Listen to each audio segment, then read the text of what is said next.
I recently sat down with Rabbi Matthew Gewirtz and Imam Dean Sharif to talk about their efforts to build a bridge between the Jewish and Muslim community in their part of New Jersey. We pick up the conversation with the Imam talking about the situation in Gaza and the effect it's having on Muslim-Jewish relations.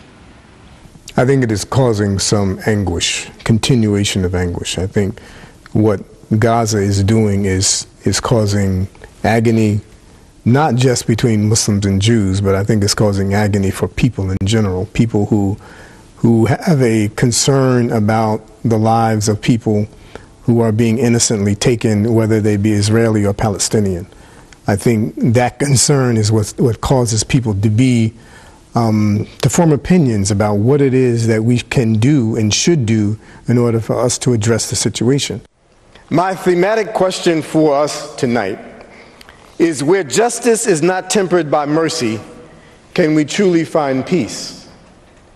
Where justice is not tempered by mercy, can we truly find peace? You know, there's an expression that usually is spoken in the struggle that the African American community came through to establish its dignity and its rights: no justice, no peace. Well, that is true. However, I think that this justice has to be tempered by mercy in order for us to experience peace. So with the events of the last couple of weeks, did you have any trepidation about Dean coming to speak here tonight? Not only did I not have trepidation, but I felt like somehow there was a providential hand in the two of us having to be together on an evening like this. It's Martin Luther King's birthday that we're celebrating on the Sabbath, the inauguration of the first African-American president. On one hand, there is such hope and such optimism in the world, and at the same time, a lot of people are dying, and neither of us come from faiths that support or advocate the death of innocent people. And the only way we're going to move through this is to continue to speak with each other authentically and truthfully, and to not just talk about, so far the work we've done has been about eradicating violence on the streets of Newark. But the truth is that that model has to permeate throughout the borders of the world, that we have to help eradicate violence throughout the world. And if we as Americans could become role models for brothers and sisters that have not stopped fighting for these thousands of years, then we should say amen to that. One of the critiques is that there's no real central leadership in the Muslim faith to decry some of the extremism, some of the jihad violence that we sometimes see. And so how do you respond to those who say, is there no one that will stand up and speak against the extremist faction of Muslim to say this does not represent who we are? I think there are a number of leaders who do stand up.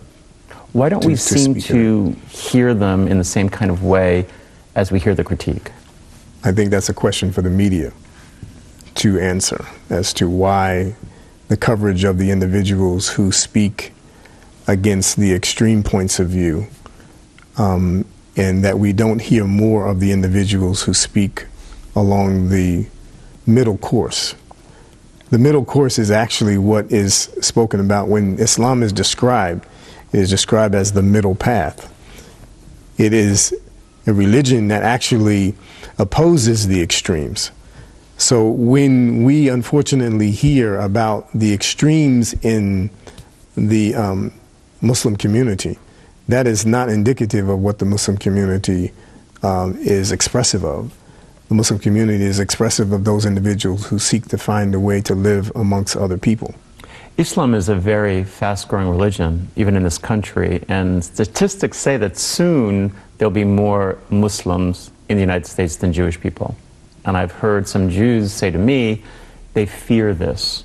It's one more reason to somehow have an opposition to the Islam faith. What do you say to that?